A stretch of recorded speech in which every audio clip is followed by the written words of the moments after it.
I like chess. You probably like chess too if you're watching this. Maybe you just like chess computers.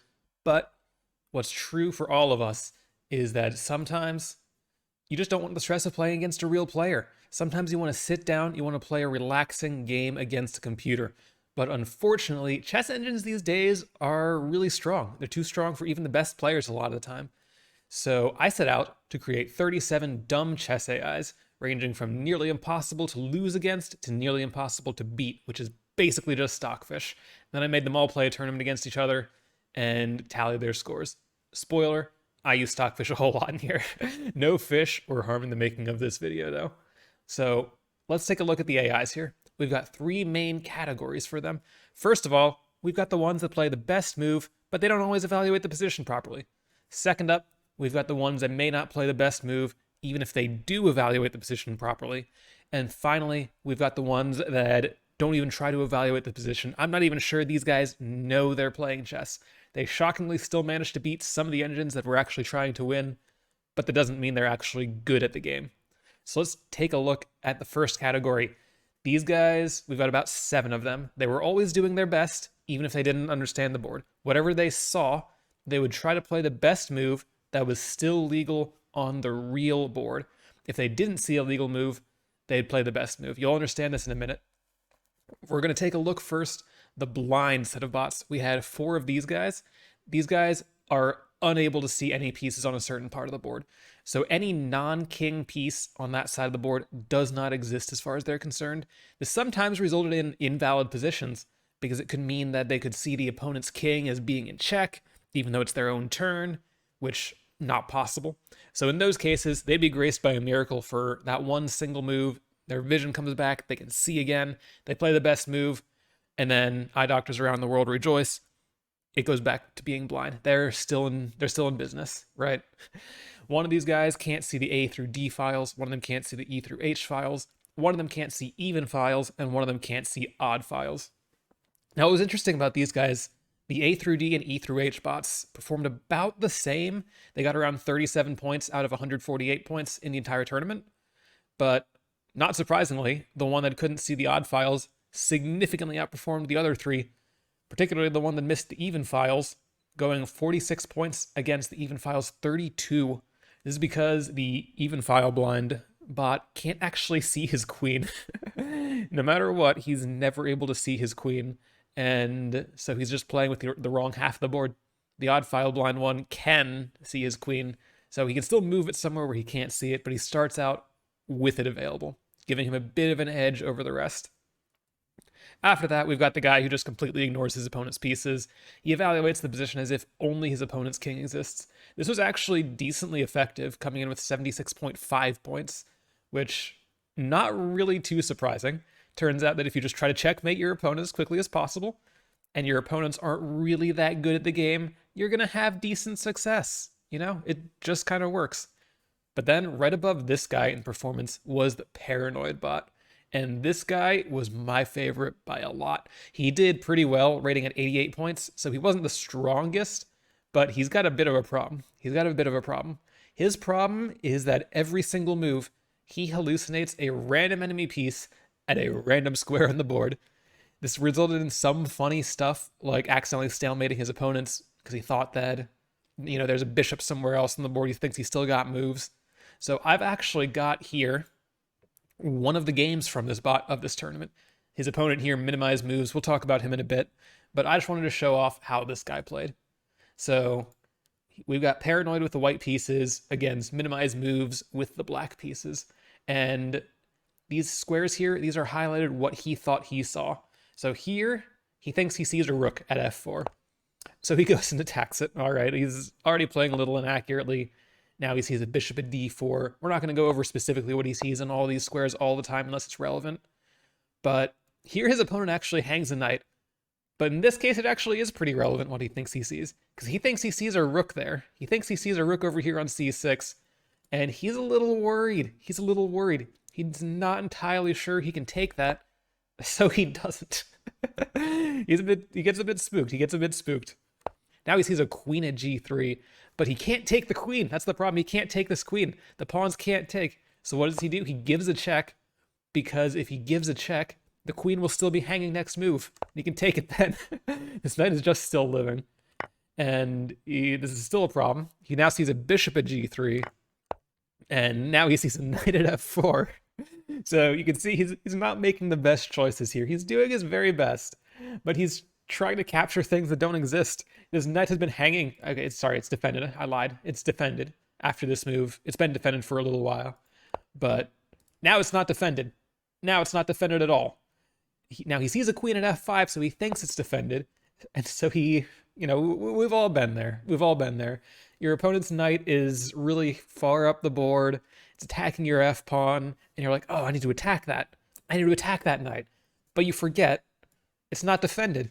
You can just take it. You can just take it outright. And so minimize moves screws up, and we finally get his knight. Took 8 moves. He's been hanging for 7 of those, I think. So there's a knight here. He thinks, can't take it. Just attacks the bishop. Fine. Great. Whenever it's a pawn capture, he can't really do much about it. He's going for it. Not a whole lot crazy happens here for a bit. He reroutes his knight backwards, trying to capture a piece that doesn't exist. He goes forwards, trying to capture a piece that doesn't exist. Now this gets a little interesting. The queen is coming into the board, to the center of the board. We're making pressure here. And now we can take this queen, and we do. Fantastic. So here, this was a very interesting position. So I'll show you the move. He captures the rook. Why did he capture the rook? He captured the rook because he saw a queen on f4, and he didn't want to take, because if he took with the pawn, the rook comes over, and the queen is actually pinned to the king, which is hilarious. This is what he saw. And so he thought, I'm a genius. Instead of taking the queen, I'm going to take the rook, and then if he takes my queen, I'll take his queen, and I've won a rook. Yeah, but unfortunately, there's no queen to take. There's just no queen. So we develop some pieces, we take some pieces, we take a bunch of pawns, go backwards, capture the non-existent rook, go forwards, take the completely existent pawn, take some more pawns, gobble some more pawns, blah, blah, blah. He gets a little crazy here. He had checkmate, but he thought he saw a bishop over here. And this is actually pretty funny. Now he sees a bishop again. And he goes backwards, and this knight's just going all over the place, trying to capture pieces that don't exist. So we get in here, we give this check, and now you would think rook sees rook, we take the rook. He doesn't see that. He doesn't see that because he thinks there's a knight on f8. He sees a knight on f8, he can't take it. So instead he backs his bishop up, trying to hold on to this pin, not lose his bishop. And by a stroke of luck, spoilers there, the rook was defended by the bishop, but he thinks he can't take it because he sees a queen at h3, and he can't take the queen. And so if he takes the rook, the queen is going to come down to h1, and he will lose his rook on a1. So he castles. He castles instead of taking the rook. Now, fortunately for us, his opponent just hangs the rook immediately, and he takes it back. So we're okay. We're okay. The rest of this was pretty uneventful. Not a whole lot happened. This was a little crazy. He thought there was a queen here. He went and took the queen. But now he's kind of out of pieces. He can't really get too crazy here. There's just nothing he can take with. Pawns can't take pieces that don't exist. So he's got to do something normal. So he marches forwards, gets a queen, takes a little longer than necessary to find checkmate, but he gets there in the end. He wins. Fantastic. I like the Paranoid Bot. He's very funny. So that wasn't the last one in this category, though. We've got one more. To top that out the first category, we've got Easily Confused. This guy got a whopping 93 points despite not knowing what was going on. Top of his class. He's pretty similar to the Paranoid Bot, but he's kind of like the reverse of it. He often believes his opponent's pieces belong to him, so he picks a random one every turn and just doesn't realize it's not his own piece. We've all been there. Sometimes it's a complicated position. You're looking at one part of the board. You forget that bishop on the other side of the board. It doesn't belong to you. It's not yours. Then the night you make your move, you get jump scared. Your queen gets taken. You hear the capture sound. You weren't expecting it. It happens. It happens. It happens to this guy a whole lot more than us, though. So here's the final rankings out of the first category. Looking pretty good so far. Got a pretty wide range here. So let's move on to the second category. These guys, these are the bots that intentionally don't play the best move. They do know what's going on. They just are, maybe they're trying to have a little bit of fun. They've got their own reasons, So let's go through these guys pretty quickly. There's a whole lot of them. The first few are essentially stock fish with pretty minor changes. From the worst to the best, we have got the Rage Quitter, 5% chance to resign every time he loses a game. The Hippo Enjoyer, who insists on playing the Hippo every game no matter what. If you're not familiar with the Hippo, it's sort of this kind of setup, right? You can do it with either color. This isn't exact. You're not going to play it against this. Obviously, the bishops are hanging. We're not going to worry about that for now. But the idea is essentially you create this sort of structure where the pawns are just kind of annoyingly placed. And if your opponent tries to ever push through, like for example, let's say he goes here, you're shuffling back and forth, his pieces come up, and maybe he tries to play a move like this. Maybe your opponent tries to play like this. Maybe they even go here first and they're building up. You don't take. This is the idea. You just get really, really up there. You get really annoying, close the position. And it can be a little harder to break than it seems. It's very easy to get into a bad position against this opening. Now, it's, of course, not winning most of the time. It's effective as an anti-computer line because of how slow it is to break.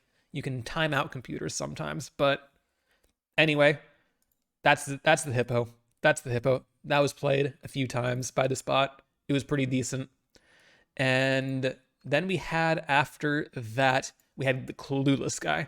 And this guy was shockingly good at chess. He doesn't know how to en passant. He doesn't know how to castle. But despite that, he knows what he's doing. He came in second in the entire tournament despite this handicap. And I've got a game of his here because it's pretty funny to watch him play, actually. So he's got the black pieces here. We're going to blitz through the opening because there's not really too much to see here. This has all actually happened. Like, up to this point, this position has been reached 5 times in the Lichess Masters database, and the highest rated one was between Andrei Volodkin and Ferenc Berks in 2019, a Ukrainian and a Hungarian grandmaster, I believe.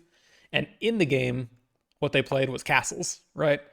They castled, they did GM things, and they made a draw. They, I assume, agreed to a draw here. However, remember, Clueless doesn't know how to castle. He does not know what castling is. So instead of that, he plays this. Not the most accurate thing because this bishop move comes in, and this is a little annoying. Queen slides over. It's fine. Queen comes back, setting up some sort of attack. Maybe you move the bishop out of the way. The queen is hit. It gets a little spooky, but it's not that bad yet. We move our bishop. He moves his bishop back. Our queen, not in any real danger. We get back out of the way. And now we actually do need to castle. This is Black's last chance. If you don't castle here, there's going to be problems. There's going to be serious problems. And we don't castle. And the problems start very quickly. Because White sacrifices the bishop. And after this bishop sacrifice, you can take it. But this knight move is really, really annoying. It hits the queen twice, so you can't take. And if you try to get out of the way, the knight just comes in. You're getting forked. Your rook is hit. Your bishop is hit. Defended by the rook. This is really, really nasty. And so Black just sacrifices the queen. The position is +3. Black sacrifices the queen. It's not maybe that bad for a human. You know, material is technically actually +1 for Black. But these guys aren't on the highest depth. You know, Clueless is on depth 10, Stockfish is on depth 20. He's not going to play the best move every time. He's going to do his best. But the attack is just too much. The attack is just too much. He loses a rook. And the game continues. Trade some pieces off. And despite his best efforts, this is pretty hard to win, honestly, for a human. We've got 3 pieces. A rook. Queen. This is not the easiest thing in the world, but it's computer games. This is a 5 plus 5.6 position. White is going to win. White is going to win this, right? And he does. He makes a second queen. Finds a quick checkmate. There we go. So, you know, it turns out you don't actually need to know the rules of chess. You just need to know how the pieces move. You don't need to know what castling is. You don't need to know what en passant is. As long as you can play decently well, you'll do pretty all right, it would seem. So after that, we've got the piece haters. We've got one of these for each piece type. And these guys, they just refuse to play moves with the piece they hate unless they have absolutely no other options. We got one for king, rook, queen, bishop, knight, and pawn. The king hater did the best because it turns out that most king moves are probably not going to be a good idea anyway. He actually got 127.5 out of 148 points, which is insane. Only 11 losses the entire tournament. Just really strong player despite never using his king. After that, we had the rook hater, the queen hater, bishop hater, knight hater. Those guys were all pretty tightly clumped. They ranged from around 98.5 to 116.5 points. Still doing pretty well. But then we had the weakest child here. We had the weak link. The pawn hater at 62 points did not do super well. His problem was that he pretty much had to just shuffle knights around until somebody took one of his pawns or he lost both of his knights to open up all of his pieces. And he still did pretty well, though. He managed to get 35 wins. And I think that's pretty good for having to play with only your knights. So let's speed through the rest of this category. I'm just going to go through them in order of strength. We've got no double touch, who can't move the same piece twice in a row. Almost as good as Stockfish, 119 points. The capture lover takes everything he can, any chance he gets. Sometimes makes bad exchanges. Still pretty good, though.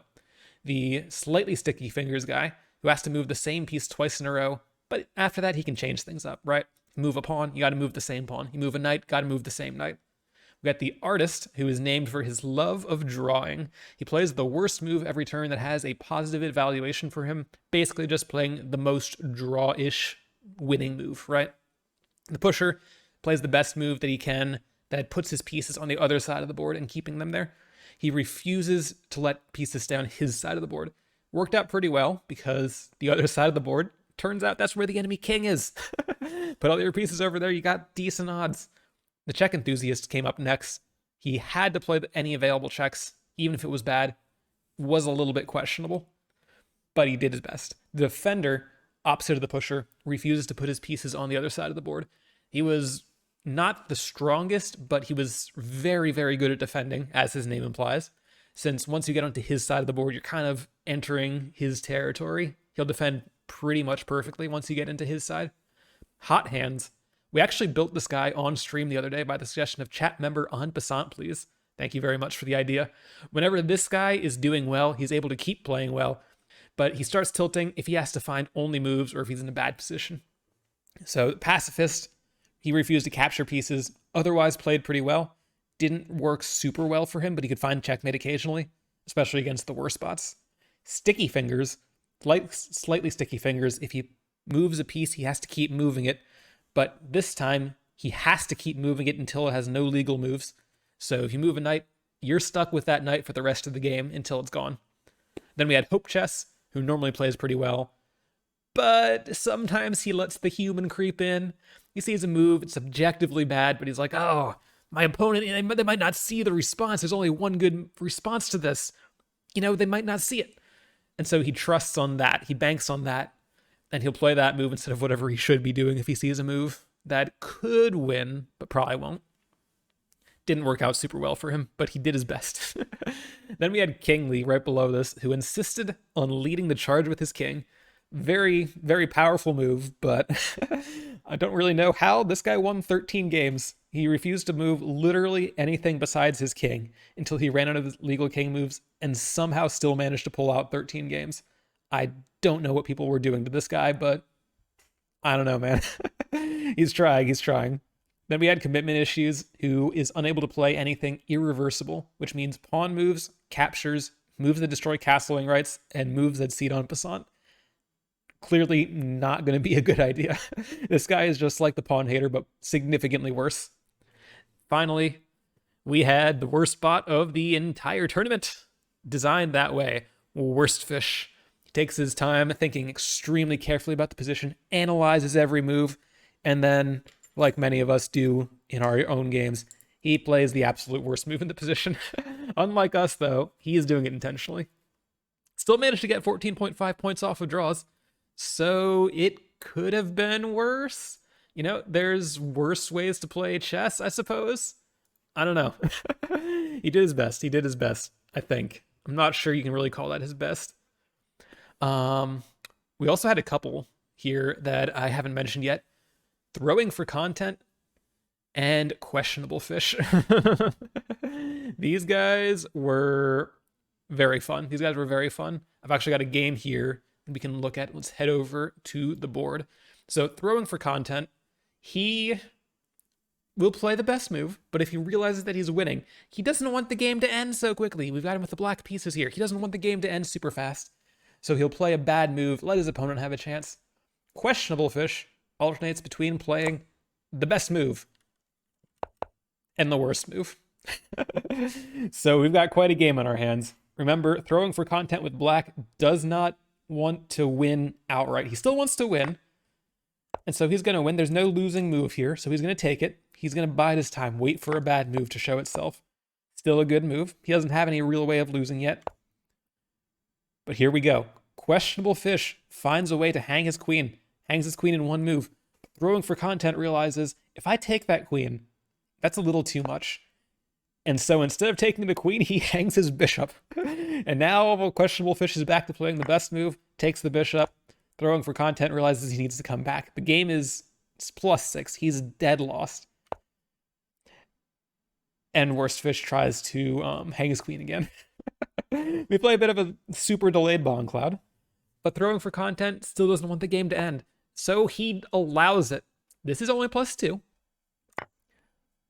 Questionablefish saves his queen. Now, you may see where this is going, and if you don't, you will in a moment. Questionablefish is alternating between trying to save his queen and trying to lose his queen. He can't get checkmated, so he just brings his queen back. He just keeps bringing his queen back, and throwing for content realizes that if he takes that queen, the game's over.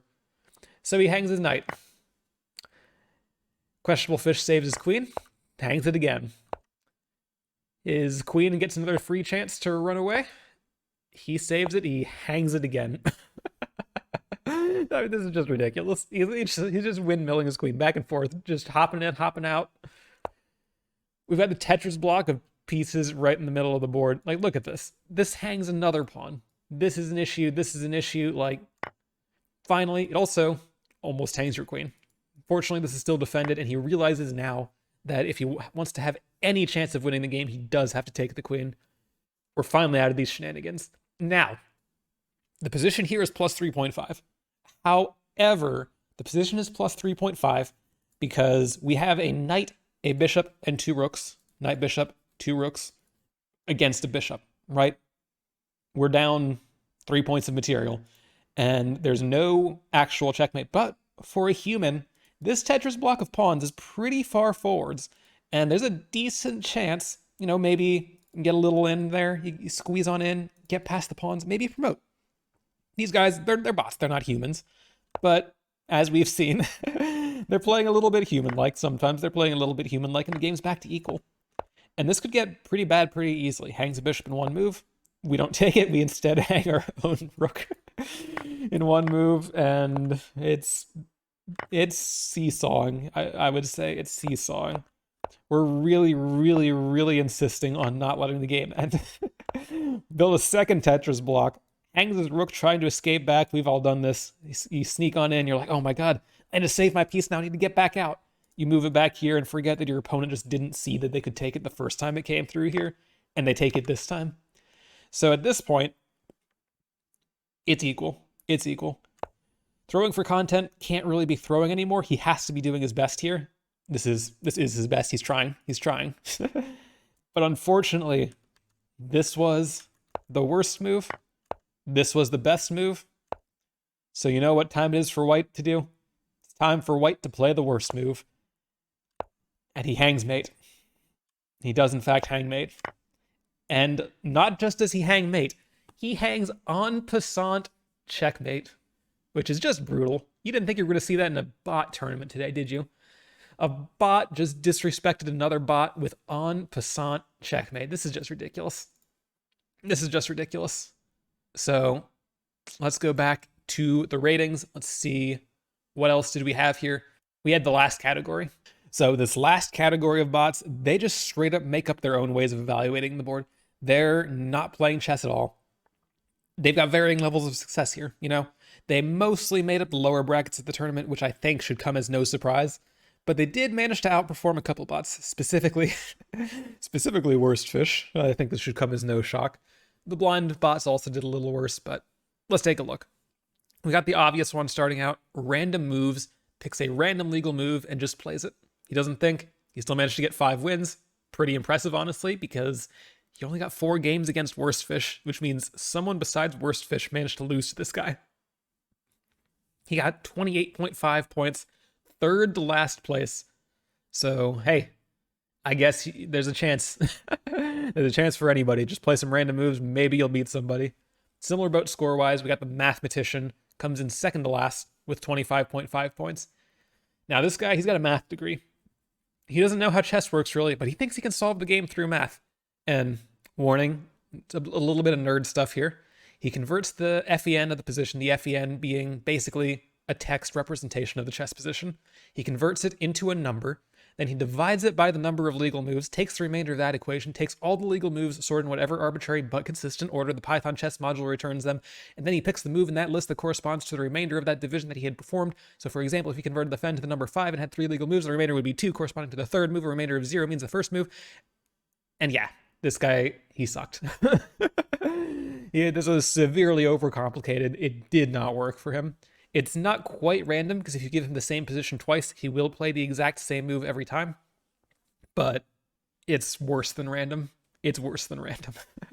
Up next, we had Bottom Up. This guy takes all the legal moves, and he sorts them by the square they were coming from, left to right, bottom to top, from White's perspective, and plays the first move in the list. So for example, if he's got a piece on A1, and he's got a piece on A2, he's going to try to move the piece on A1 before he moves the piece on A2. This guy actually lost even fewer games than the random moves and the Mathematician. He only got 1 single win, but he drew a whole lot more than both of them, placing him a little bit ahead of some of the blind bots who were actually trying to win the game, which kind of impressive. This is actually a very simple one. Even a human could do this. So, I mean, if you're playing against someone with eye issues, maybe you got a chance. Maybe you got a chance. Last up here, we had the strongest of these guys. We actually showed this guy earlier. We saw a bit of a spoiler on him. This guy has minimized moves. He does exactly what his name implies. You may have guessed that. He plays the move that minimizes the number of legal responses his opponent has. Anyone who's played a long game against a bot, they'll tell you it feels like you have no moves. This guy took it a little bit too literally. Sometimes he just hangs his pieces. He's like, hey, if I hang this pieces, my opponent doesn't have many moves. Hey, we play this. Doesn't really work that way. But it turns out that checkmate is, in fact, the best way to make sure your opponent can't move. So he still did pretty well. Managed to get a few wins. But unfortunately for him, stalemate is equally good. Stalemate is just as good as preventing your opponent from moving. And so he found a whole lot more of those. He got 40 points overall. Not terrible. We also had one guy who I'm going to give special mention. He doesn't really fit the rest of these categories, but he's the beginner. He showed up with a whole lot of prep on one single line of the Sicilian. He is going to play absolutely perfect top engine moves, according to my Stockfish, for the first 20 moves of one very specific line of the Sicilian. And then as soon as he gets out of his prep, he's just kind of playing random stuff. About 20% of the time, he still managed to find the best move, but, you know, maybe you should have spent a little bit more time practicing simple things rather than memorizing moves. He still did pretty solidly, 42.5 moves overall. Let me just show you guys what this guy looked like real quick. This is his line. This is him playing against himself. This is all stuff that he knows. This is top engine stuff, literally all of this, all the way to move 20. He has played exactly what he memorized. This is all memorized. He will get this position every time if he can, and it's completely even. But then he's a beginner. He screws up immediately. Game is over. But his opponent's just as bad. And I mean, sometimes he does find the best moves. We're not going to look too closely at this. Sometimes he's doing his best. He's doing his best. This game eventually wound up being a draw. Chess played perfectly is a draw. This guy, he played perfectly. He played perfectly. Don't let anyone tell him otherwise. So, there we have it. We also had Stockfish participate. To no one's surprise, he swept the entire tournament. 137 wins, 13 draws, 0 losses. He had, 143.5 points. Not really a surprise. He's on a higher depth than everyone else, and he's just intentionally playing the best moves. He did not get his daily glue dose before he showed up to the tournament, did not eat glue. But I wanted to include him just as like a sort of control against the rest of the chaos going on here. Most of the stronger engines with losses, they were losing against this guy. He leaps on any minor inaccuracies in the opening, just snowballs it out to a win very quickly. I mean, it's Stockfish. I don't know what you would expect from him. So, there we have it. It's a pretty solid range of strengths. I think I'm happy with the range we got here. We've got intentionally bad, pretty bad, to really good, and some of the pretty bad ones are in vaguely human-looking ways. It was pretty interesting to look through the games. The biggest conclusion from this whole tournament to me seems to be that resiliency is super important in chess. There were a lot of engines, like Throwing for Content, who would have a pretty bad start, but then as long as they could like get it together, get in the end game and think, okay, I gotta solidify, I gotta win, so I gotta play the best move, a lot of them would survive long enough to see their opponent blunder, they get a draw, maybe even they get a win. Maybe they get a win. Throwing for Content did that a lot. So yeah, creating these bots, running this tournament, this was a lot of fun. I'd love to do more of these. I've got a couple more ideas for bots that I want to add to this. If you guys have any good ideas for dumb bots, do let me know in a comment. I will gladly steal your ideas as long as they're not too hard for me to implement. It's very easy to just have a new guy show up late to this tournament, get his games in after everyone else, just see how he compares to everyone who's already played. So yeah, hope you guys enjoyed this. Get out of here. Have a good rest of your day. Bye-bye. Thanks for watching. Take care.